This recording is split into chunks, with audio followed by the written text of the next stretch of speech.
Hello everyone and welcome to the Magic City. I've been working on this world for a while now and I'm excited to show you what I've created. There's a lot to see, so let's get started. Like any traveler to the city, we start at the bridge. Any great city needs an impressive statement to make themselves stand out. These archways are so massive that any visitor would see the power and grandeur that this city has. Any enemy would think twice before going any further. If someone still wanted to cause trouble, they would have to get through the massive electrified fence.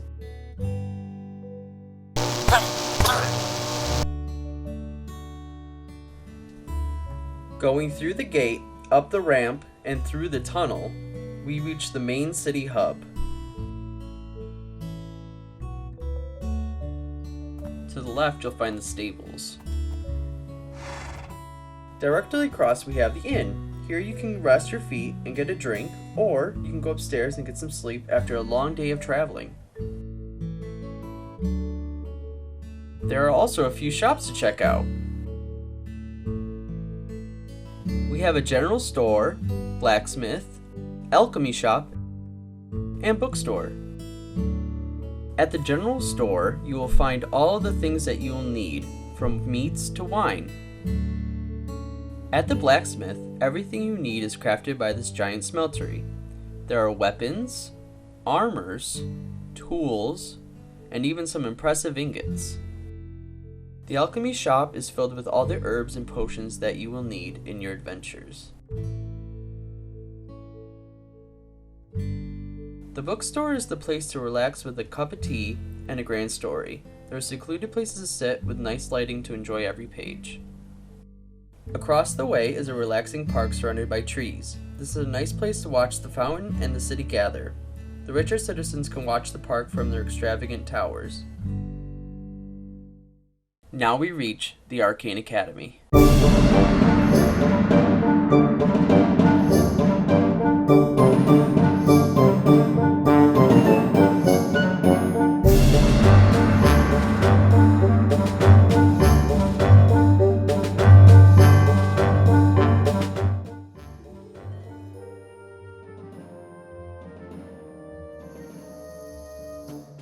Going in, we greet the receptionist.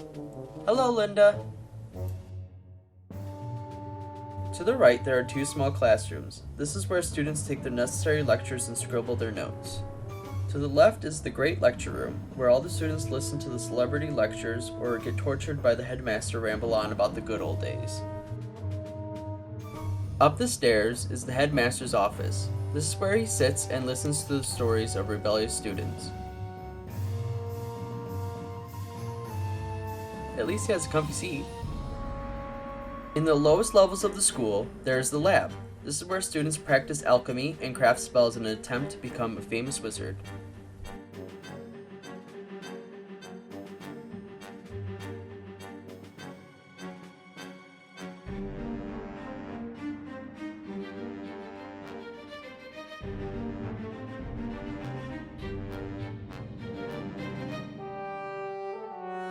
Now that we covered the main city center, we can explore the darkest reaches of the city, the lower town.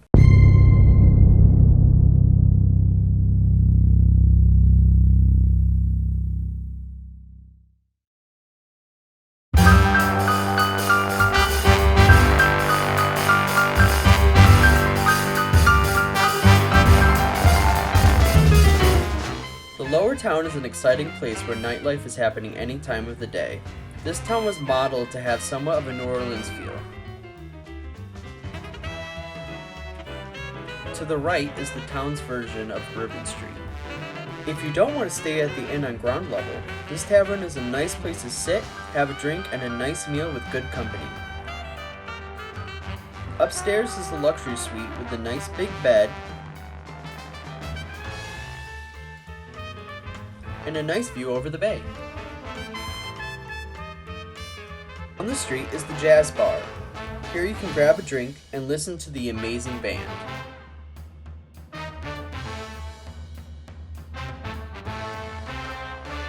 Even though this place is fun and amazing, there is still work to be done. In the bay, there's a ship waiting to transport goods to and from the city. On this platform, there's a cache of goods for ships to load and unload for trade. In the center of the city is the Count House. This is where the master of the land checks the books, stores the goods, and throws extravagant parties. If you're lucky enough to get invited, you'll be treated to an extravagant dinner. Perhaps you will get to talk business or politics in his office. Or maybe you'll have a fine drink in the lounge.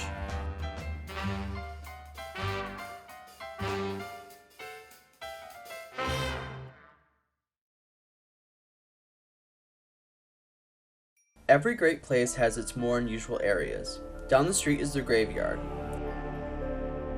Here, citizens can reflect on the death of loved ones in their above-ground graves. There are places to sit, think, and grieve. It isn't so much a place of death, but an area of pensive solitude.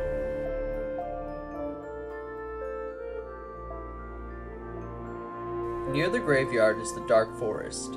Going in is a place of pure darkness. Many have been lost to it. Best be careful.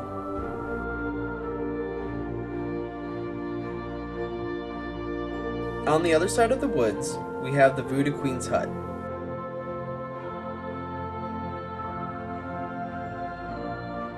Here you can get a voodoo doll, or your future told by the crystal ball. Even though there is the fun and unusual, there is also the dark. Behind this waterfall is a secret path. It leads to a secret world of vampires.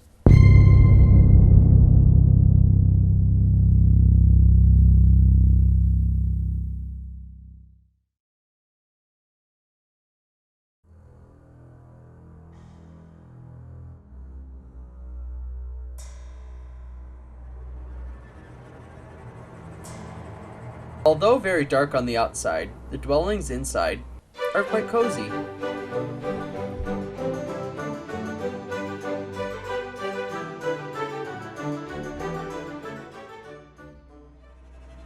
Down this walkway is a large curtain.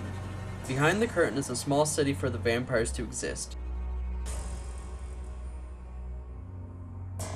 Cramped, cold, and desolate, this place is a vampire paradise. In here is a place for all the vampires to discuss laws, taxes, and ensuing profitable legal cases, like all blood-sucking vampires like to talk about.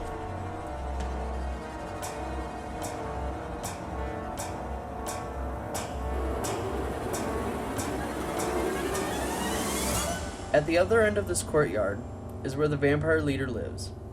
Further in, he has a secluded place to sleep. Unfortunately, we can only peek through the windows. Now that we've looked at every corner of the lower town, we can move on to the Garden District. This mine connects both the lower town and the Garden District. The main use of the Garden District is to supply raw materials.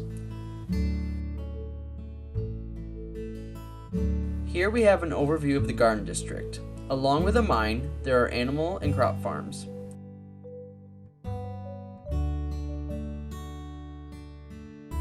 Here we have various animal farms that supply meat, eggs, leather, and wool.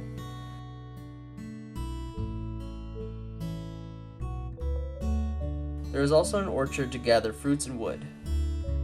Here is a large circular farm that has all of the crops that the city needs. When making this, I was inspired by the Valley of the Four Winds in World of Warcraft. I love the idea of a circular farm for aesthetic and functionality. Now we reach the last part of the Garden District, the Grand Warehouse.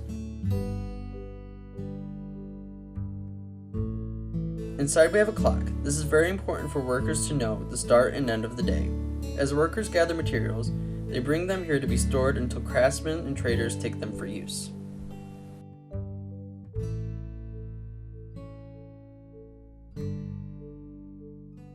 Checking the clock again, the workers can now see it's time to end the day. The workers can now sit on the porch and drink a nice cup of tea while watching the sunset. In this land, there is much danger, and all must follow the city laws.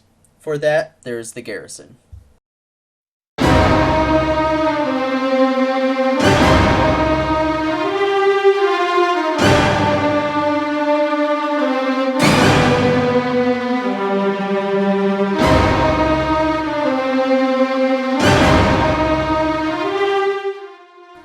Inside the garrison is an armory, where members of the militia can suit up for battle.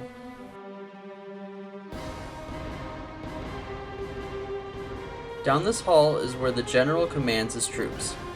On his dominating throne, he determines law and order. On the other end of the garrison is the barracks. This is where the soldiers get their rations, and upstairs is where they sleep.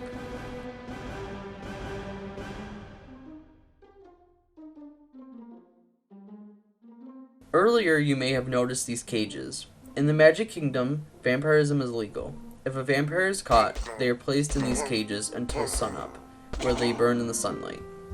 The last place of the garrison to show you is the memorial. This is a place where all the soldiers who have died in service are buried. Now we have reached the final destination, the palace.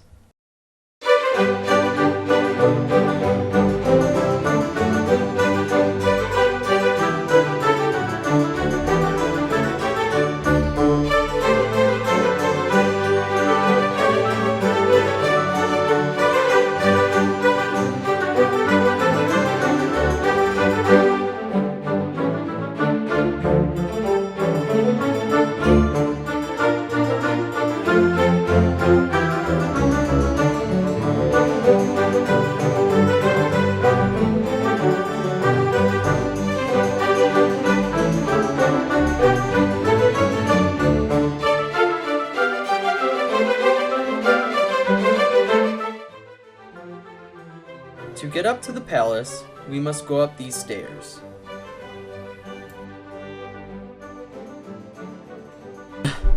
I'm never climbing those again. Anyway, this is the public hall where the king addresses all of his subjects. On his throne, he is supreme. Luckily, he's pretty cool. Up the grand staircase are two signs. One goes to the Great Hall and the other goes to the public library. At the desk, anyone can ask for a book, but the library is a labyrinth where anyone can get lost. Even me.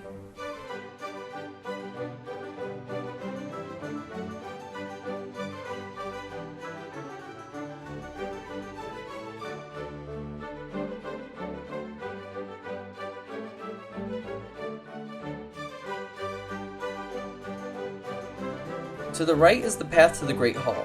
This path is lined with mirrors to help fill and expand the space. If you are lucky enough to be invited to the king's court, you can dine with the upper class or dance with them in the ballroom. Perhaps you will be lucky enough to receive a private audience with the king.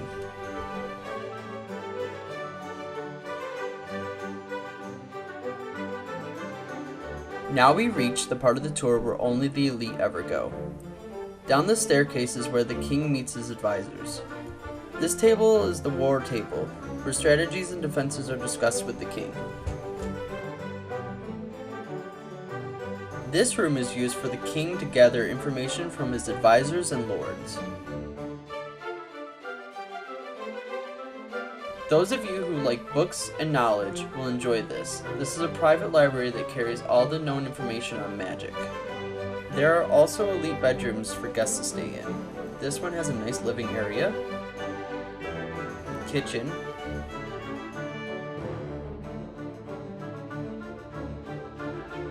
bathroom, and bedroom. Even more precious is the King's Tower. The King's Tower is only accessible to the king. Here he has the highest place in the city. In this entrance is a waterfall. This waterfall hides a passage to his chambers. Going up the stairs, we find his office, where he goes over the details of his land and court. At the other end, there is a balcony where he can look out over his kingdom.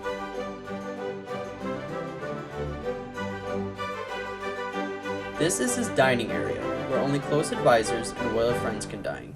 Going further up the stairs is the bedroom, where he can rest his head in the highest point in the kingdom.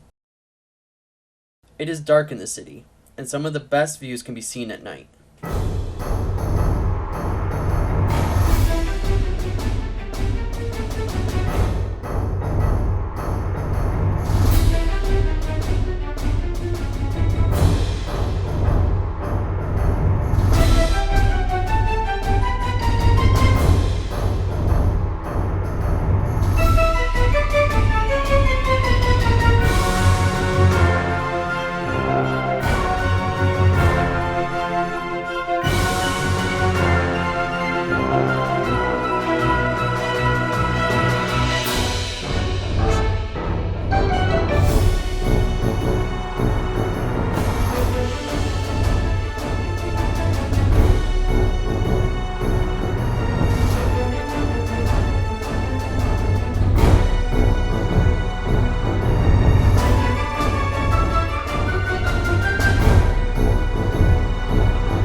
This ends the video. I want to thank you for watching. If you enjoyed the video, make sure to like and subscribe. I will be making more soon. Some will be Minecraft, but I will definitely cover other games. If you are a Twitch watcher, follow me on there. I will be doing a variety of games including visual novels, puzzle games, RPGs, and of course, live Minecraft Let's Builds. If you like crafty items, I have an Etsy store with many whimsical goods. Also check out my Twitter. I will announce news on streams, videos, and other interesting tidbits. All links will be at the end of the video and in the description. Thanks again for watching, and I'll see you next time.